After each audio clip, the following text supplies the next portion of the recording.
सिर्फ बड़े सपने देखने से मुकाम हासिल नहीं होते। सिर्फ बड़े सपने देखने से मुकाम हासिल नहीं होते, बड़ी मेहनत भी करनी पड़ती है। सिर्फ बड़े सपने देखने से मुकाम हासिल नहीं होते, बड़ी मेहनत भी करनी पड़ती है। और यदि तुम किस्मत के भरोसे बैठे हुए हो, और यदि तुम किस्मत के भरोसे बैठे हुए हो, तो ये जान लो कि मेहनत न करने वालों का साथ किस्मत भी नहीं देती है। So welcome back to our channel बच्चों। और पिछले 2-3 वीडियोस जो थे मैंने ड्रॉपर्स के लिए स्पेशली निकाले थे, जहां पर मैं उनके इस कंफ्यूजन को क्लियर करने की कोशिश कर रहा था और उन्हें कुछ गाइडलाइंस जो है मैं दे रहा था, जिसके बेसिस पे वो ये डिसीजन ले सकें कि उन्हें ड्रॉप लेना चाहिए या नहीं लेना चाहिए। और आज के इस वीडियो में मैं एक स्ट्रैटेजी जो है ड्रॉपर्स के लिए डिस्कस करना चाहता हूं। ये स्ट्रैटेजी उन बच्चों के लिए है जिन्होंने ऑलरेडी ये डिसाइड कर लिया है कि उन्हें ड्रॉप लेना है, तो किस तरह से वो अपने इस 1 साल को मैनेज करें, क्या स्ट्रैटेजी इस 1 साल में लगाएं जिससे कि वो जो अपना परफॉर्मेंस है उसको मैक्सिमाइज कर पाएं या 99 परसेंटाइल को अचीव कर पाएं। और डेफिनेटली मैं यहां पे ये कहना चाहूंगा कि 1 साल में 99 परसेंटाइल अचीव कर पाना बहुत ही ज्यादा मुमकिन है। ये कोई इम्पॉसिबल टास्क नहीं है। यदि आप प्रॉपर स्ट्रैटेजी के साथ जोरदार मेहनत करते हो तो डेफिनेटली विद इन 1 ईयर आप जो है अपने जो भी आपका परसेंटाइल है उसको पूरी तरह से पलट सकते हो और डेफिनेटली 99 परसेंटाइल प्लस लेकर के आ सकते हो। साथ ही साथ आपका आईआईटी में भी जो है एडमिशन आप अपना करवा सकते हो। तो बिना किसी फर्दर डिले के आज के हम इस वीडियो को स्टार्ट करना चाहेंगे। मीनवाइल ये जो वीडियो है आपके लिए बहुत ही ज्यादा इंपॉर्टेंट रहने वाला है। इस वीडियो को बिल्कुल भी आपको स्किप नहीं करना है और लास्ट तक जरूर देखना है। तो आज के इस वीडियो में हम डिस्कस कर रहे हैं droppers strategy for JEE mains 2025।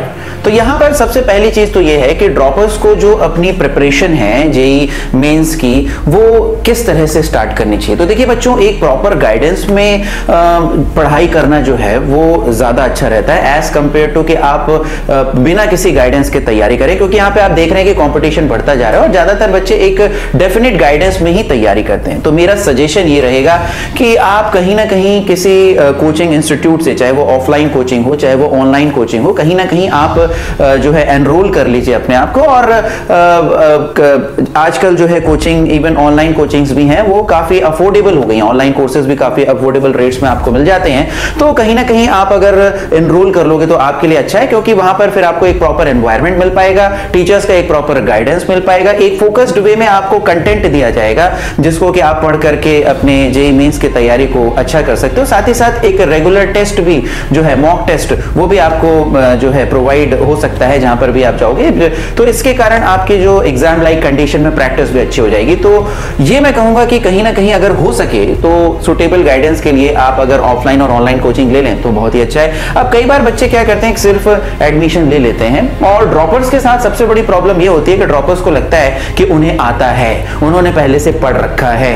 अगर ये आपकी सोच है तो यही सोच आपकी सबसे बड़ी दुश्मन हो जाएगी और आपको बर्बाद कर देगी। आपको ये सोचना है कि आपको कुछ नहीं आता है और उसके हिसाब से फिर आपको तैयारी करनी है। तो इसीलिए अगर आप ड्रॉप लिए हुए हैं तो ये मत सोचिए कि ये टॉपिक मैंने कवर कर लिया है, अब मैं क्लासेस मिस कर सकता हूं। बिल्कुल नहीं। अगर आप क्लास मिस करेंगे तो हिस्ट्री विल रिपीट इटसेल्फ, आपका जो पुराना परफॉर्मेंस है वापस रिपीट हो जाएगा। ये मैंने अपने एक्सपीरियंस में देखा है कि जैसे ही बच्चे जो है ड्रॉप लेते हैं, शुरू में बड़े उत्साह के साथ क्लासेस आते हैं, बाद में क्लास मिस करना चालू कर देते हैं, और जैसे ही वो क्लास मिस करना चालू करते हैं उनका परफॉर्मेंस भी इफेक्ट हो जाता है और फिर ओवरऑल जो फाइनल परफॉर्मेंस आता है वो काफी कमजोर आता है, काफी कम आता है, उनके एक्सपेक्टेशन से कम आता है। और मेन गलती यही रहती है कि वो क्लास रेगुलरली अटेंड नहीं कर रहे हैं। जो चीज आप टीचर के गाइडेंस में पढ़ सकते हो वो कभी सेल्फ स्टडी से उस एफिशिएंसी को, उस प्रोडक्टिविटी को अचीव कर पाना बहुत ही ज्यादा मुश्किल है। तो यहाँ पर ये चीज भी बहुत इंपॉर्टेंट है कि सारी क्लासेस को आपको अटेंड करना है। ये समझना है कि आपको ज्यादा नहीं आता है। अगर आप ये सोच के तैयारी करोगे तो आप अपनी प्रिपरेशन में काफी आगे जाओगे और एग्जाम के रिजल्ट्स में एक्सेल कर पाओगे। और अगर आप ये सोच लिए कि आपको ऑलरेडी आता है तो डेफिनेटली फिर आपका जो एग्जाम रिजल्ट है वो फिर आपके एक्सपेक्टेशन के हिसाब से नहीं रह पाएगा। इसके अलावा जब भी क्लास में जाएं तो कई बार मैं ऑफलाइन जब क्लासेस लेता हूं तो बच्चे क्या करते हैं, अपने पुराने जो पिछले साल के नोट्स खोल करके बैठे रहते हैं और फिर वो टीचर पढ़ा रहा होता है और बच्चे यहां से कंपेयर कर रहे होते हैं कि हाँ ये मेरे नोट्स में लिखा है कि ये नहीं लिखा है, और फिर उसके बाद कुछ एक्स्ट्रा होता है तो हल्का सा स्क्रिबल कर देते हैं। ये भी मुझे नहीं लगता कि एक प्रॉपर सही ढंग है पढ़ाई करने का। आप एक फ्रेश कॉपी बनाइए, फ्रेश नोट्स बनाइए। बाद में अगर आपको लगता है कि आप घर जाइए और फिर अपने पुराने नोट्स से कंपेयर करिए, वहां पे कुछ एक्स्ट्रा है तो आप यहाँ पे इन नोट्स में उसको ऐड कर सकते हैं। लेकिन जब भी आप क्लास में जाएं तो नोट्स जरूर बनाएं, लिखना बहुत ज्यादा जरूरी है। कभी भी किसी भी क्लास को एक मूवी की तरह ना देखें, नहीं तो जो इंफॉर्मेशन आपको अपने दिमाग में एब्जॉर्ब करनी है वो आप नहीं कर पाओगे। तो इसलिए ये भी बहुत ज्यादा जरूरी है कि इस साल जो है आप फ्रेश तैयारी कर रहे हो, अपने नोट्स को फ्रेश बनाओ, फिर से बनाओ, पिछले नोट्स के भरोसे मत बैठे रहो। यदि मूवी की तरह क्लास अटेंड करोगे तो फिर ज्यादा कुछ दिमाग में एब्जॉर्ब नहीं कर पाओगे। इसके अलावा लगभग देखिए जो ड्रॉपर्स होते हैं उनके पास टाइम ज्यादा रहता है और क्योंकि उनको स्कूल जाने का झंझट नहीं रहता है, इसीलिए 8 घंटे जो है आपको पढ़ाई करना जरूरी है। कब? जब आप कोचिंग जा रहे हो। जब आप कोचिंग जा रहे हो तो डेफिनेटली हम ये अज्यूम करते हैं कि लगभग 4 से 5 घंटे की आपकी क्लास होगी और लगभग 1-8 घंटा आपको आने जाने में जो है लग जाएगा। तो फिर उसके अलावा आप 8 घंटे जो है आपको पढ़ाई करना बनता है। तो टोटल 8 + 6 14 आवर्स हो जाएंगे कोचिंग और आपकी सेल्फ स्टडी मिला करके, और 10 घंटे फिर भी आपके पास बचते हैं सोने के लिए और अपना खाना पीना करने के लिए, और अगर कुछ आपको एक्टिविटीज करनी है तो मिनिमम, अब देखिए गियर अप तो करना पड़ेगा, मेहनत तो करनी पड़ेगी।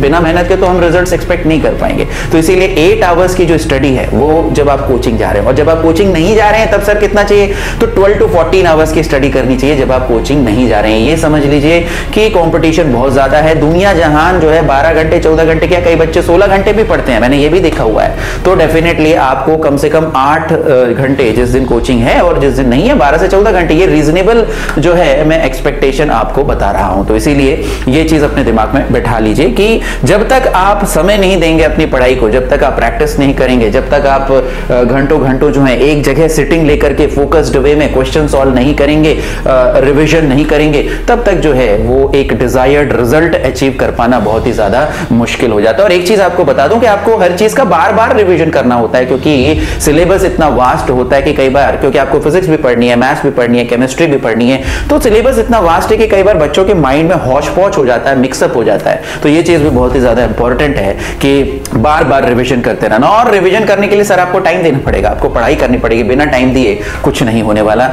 तो ये चीज बहुत ही इंपॉर्टेंट है। इसके अलावा कई बार बच्चों की ये टेंडेंसी रहती है ड्रॉपर्स की कि वो कोचिंग में जो टेस्ट होते हैं, मॉक टेस्ट वगैरह होते रहते हैं, उसको मिस करना चालू कर देते हैं। ये बहुत ही डेंजरस स्ट्रैटेजी है। ये जो मॉक टेस्ट हैं ये आपको एग्जाम लाइक कंडीशन की ट्रेनिंग देते हैं। कई बार ऐसा हो सकता है कि आप मॉक टेस्ट की पूरी तैयारी ना कर पाए हो, उसका सिलेबस आपका पूरी तरह से ना कवर हो पाया हो, ये इसको अवॉइड करना है। हालांकि ऐसा नहीं करना चाहिए कि आप डेलिबरेटली मॉक टेस्ट की जो सिलेबस उसको कंप्लीट ना कर पाए, लेकिन बाई चांस अगर आप नहीं कर पाए तो भी आप जाकर के मॉक टेस्ट दीजिए। उससे आपको जो अपनी रियलिटी है वो पता लगेगी, कितने पानी में आप हैं वो पता लगेगा। तो मॉक टेस्ट को तो आपको बिल्कुल भी अवॉइड नहीं करना है, क्योंकि इसी से आपको एग्जाम लाइक कंडीशन की जो है प्रैक्टिस होगी। कई बार बच्चे एग्जाम में जाते ही पैनिक हो जाते हैं, क्यों? क्योंकि उन्होंने अपने आप को एग्जाम लाइक कंडीशन के लिए ट्रेन नहीं किया हुआ है। तो इसीलिए यह भी बहुत इंपॉर्टेंट है कि सारे मॉक टेस्ट में आपको अपीयर करना है। और फिर उसके बाद पिछले जब इस बार का और पिछले सालों का जो है ट्रेंड हम देखते आ रहे हैं कि जो केमिस्ट्री का जो पेपर रहता है खासकर जेईई मेंस में एनसीईआरटी बेस्ड रहता है। तो इसीलिए केमिस्ट्री के लिए खासकर एनसीईआरटी को बहुत ही ज्यादा फोकस्ड वे में आपको पढ़ाई करना होगा। तो एनसीईआरटी पे फोकस करिए, किसके लिए? केमिस्ट्री के लिए। इसके अलावा देखिए जो रिविजन, जैसा कि मैंने आपको पहले ही बताया था कि रिविजन बार बार करते रहिए। एक बार जब आप थ्योरी को अच्छे से रिवाइज कर लेते हैं तो फिर आपको क्या करना चाहिए? आपको कोचिंग के मॉड्यूल के जो क्वेश्चंस हैं उनको अच्छे से कर लेना चाहिए। और फिर उसके बाद पीवाईक्यूज बहुत ही ज्यादा इंपॉर्टेंट है। ये आपको पता है कि जो जेईई मेंस के ज्यादातर क्वेश्चंस होते हैं वो पीवाईक्यू बेस्ड होते हैं। तो इसीलिए लास्ट 5 इयर्स के पीवाईक्यूज को बार बार करते रहना बहुत ही ज्यादा जरूरी है। तो अपनी प्रैक्टिस में ऐसा नहीं है कि आप बहुत सारे क्वेश्चंस लगा रहे हो, नहीं, आप लिमिटेड नंबर ऑफ क्वेश्चंस लगाइए। जो कोचिंग का मॉड्यूल है उसको कंप्लीट कर लीजिए और फिर उसके बाद जो पीवाईक्यूज है उसको कंप्लीट कर लीजिए। और इन्हीं क्वेश्चंस को बार बार आप प्रैक्टिस करते रहिए, बार बार इन्हीं क्वेश्चंस को आप लगाते रहिए। इससे क्या होगा? आपका जो चीजें हैं वो आपके दिमाग में घुस जाएंगी। और ये चीज आपको ध्यान में रखना है कि बार बार प्रैक्टिस, बार बार रिवीजन, ये चीज बहुत इंपॉर्टेंट है। जैसा कि मैं पहले बता चुका हूं कि ये जो हौच पौच दिमाग में बन जाता है, ये जो मिक्सअप दिमाग में बन जाता है, इसको अवॉइड करने के लिए आपको क्या करना पड़ेगा? बार बार रिवीजन करना पड़ेगा। तो ये भी चीज आपकी हो गई। और फिर उसके बाद एक चीज और भी इंपॉर्टेंट है कि देखिए आजकल जो जेईई मेंस की जो डेट्स आ रही हैं, जैसे जनवरी में जो है, जनवरी लास्ट में फर्स्ट अटेम्प्ट हो जाता है और फिर अप्रैल में सेकंड अटेम्प्ट हो जाता है। तो बीइंग ड्रॉपर्स मैं तो यही कहूंगा कि आप अपनी अपना टारगेट फर्स्ट अटेम्प्ट के लिए ही रखिए, उसमें ही मैक्सिमम मार्क्स स्कोर करने की कोशिश करिए, क्योंकि अगर आप आईआईटी के लिए भी टारगेट कर रहे हो तो अगर फर्स्ट अटेम्प्ट में आप अपने आप को एक सिक्योर्ड पोजीशन और एक अच्छा परसेंटाइल सिक्योर कर लेते हो तो फिर आपके पास बिना एंजाइटी के टाइम रहेगा जेई एडवांस में फोकस करने के लिए। और साथ ही साथ एक और चीज है, आपने देखा होगा कि भाई सेकंड अटेम्प्ट में जो कंपटीशन है रिलेटिवली थोड़ा सा बढ़ जाता है, तो इसीलिए फर्स्ट अटेम्प्ट में ही आप कोशिश करिए जो आपका एक्सपेक्टेड परसेंटाइल है उसको अचीव करने के लिए। तो इसीलिए अगर ये तभी हो पाएगा जब आप दिसंबर एंड तक जो है अपना सारा सिलेबस कंप्लीट कर पाओगे। तो इसीलिए कोशिश ये करें कि दिसंबर एंड तक अपना सिलेबस कंप्लीट कर लें और फिर उसके बाद जनवरी में जो है टाइम दें रिवीजन करने के लिए।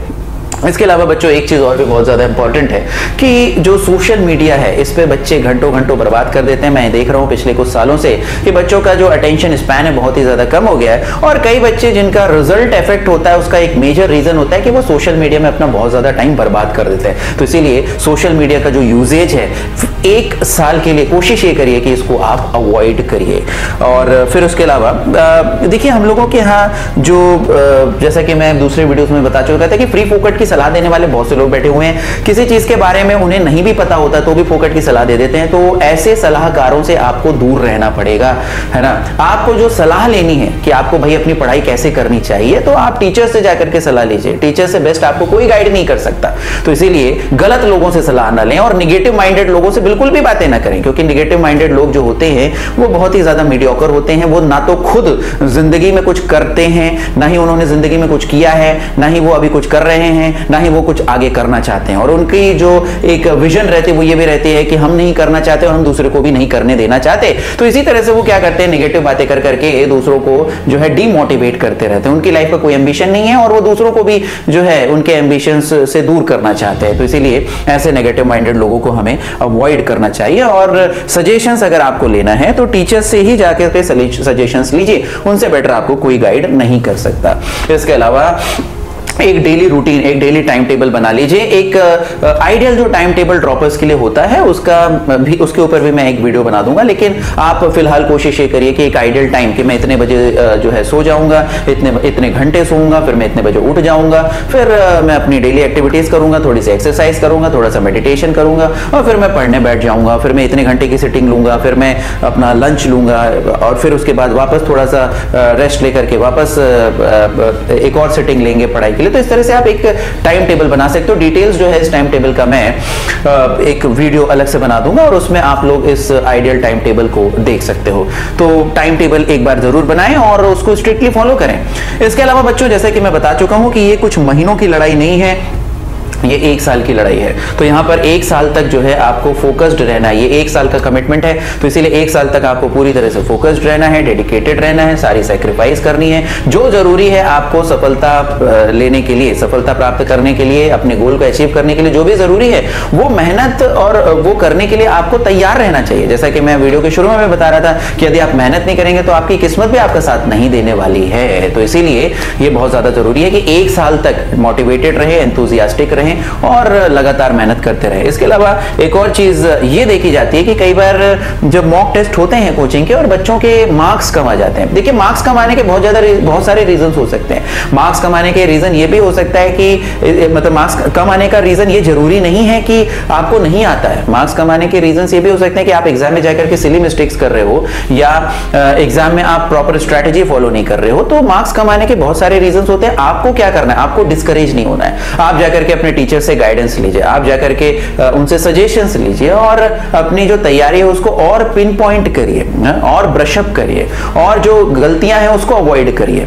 तो इसीलिए बिना डिस्करेज हुए अपनी गलतियों से सीखिए और फिर उसके बाद उन गलतियों को जो है अवॉइड करिए और धीरे धीरे करके अपने मार्क्स को इंप्रूव करने की कोशिश करिए। तो इसीलिए ये आपको यहाँ पे ध्यान रखना है कि 1 साल तक आपको पूरी तरह से अपने आप को पॉजिटिव रखना है। इवन अगर आपके मार्क्स भी कम आ गए तो भी आपको अपने आप को पूरी तरह से पॉजिटिव रखना है। तो यहां पर आपको ये चीज देखनी है कि अगर आपके मार्क्स जो हैं कोचिंग के टेस्ट में कम भी आ रहे हैं तो आपको डिस्करेज नहीं होना है। जो आपकी मिस्टेक्स हैं उससे आपको सीखना है। तो ये कुछ टिप्स रही और ये कुछ एक स्ट्रैटेजी रही जिसको कि आप फॉलो कर सकते हो एज अ ड्रॉपर। और मुझे पूरी उम्मीद है कि यदि आप इन स्ट्रैटेजीज को फॉलो करोगे तो जो आपका जो परफॉर्मेंस है उसको आप मैक्सिमाइज कर पाओगे, आउटपुट को मैक्सिमाइज कर पाओगे। और मैं एक बार फिर बोल रहा हूं कि 99 परसेंटाइल लेकर के आना कोई इम्पॉसिबल टास्क नहीं है। है। अगर एक साल में आप जोरदार डेडिकेटेड ढंग से मेहनत कर लेते हो तो डेफिनेटली 99 परसेंटाइल आप लेकर के आ सकते हो, और इवन मैं कहूंगा कि आप आईआईटी में भी अपना एडमिशन करवा सकते हो अपनी मनपसंद आईआईटी में और अपनी मनपसंद ब्रांच में। तो इसीलिए अभी से आप गियर अप हो जाइए, जोरदार मेहनत करिए, पूरी तरह से मोटिवेटेड रहिए, एंथुसियास्टिक रहिए, हर तरीके से सेक्रीफाइस करने को तैयार रहिए, और ये जो टिप्स मैंने बताई हैं इनको सिंसियरली फॉलो करिए। आगे मैं कुछ और वीडियोस आप लोगों के लिए लेकर के आऊंगा जिससे कि आप और अपनी प्रिपरेशंस को और डिटेल्ड में सब्जेक्ट वाइज किस तरह से लेकर के जा सकते हो, तो वो कुछ अगले वीडियोस में हम डिस्कस करेंगे। तो मुझे उम्मीद है इस वीडियो से आपको फायदा हुआ होगा, और यदि आपको ऐसा लगता है तो इस वीडियो को लाइक कर दीजिए, शेयर कर दीजिए, हमारे चैनल को सब्सक्राइब कर दीजिए, कमेंट करके हमें बताइए कि इस वीडियो से आपको क्या सीखने को मिला, और इस वीडियो की जो सजेशंस हैं जब आपने अपने पढ़ाई में अप्लाई करी तो उससे आपको क्या फायदा हुआ, ये हमें कमेंट करके बताइए, और साथ ही साथ कमेंट करके हमें ये भी बताइए कि और किस तरह के वीडियो हम इस चैनल पर लेकर के आए जिससे कि आपका फायदा हो सके। तो मिलते हैं अगले वीडियो में। Till then wish you all the best, take care, bye bye.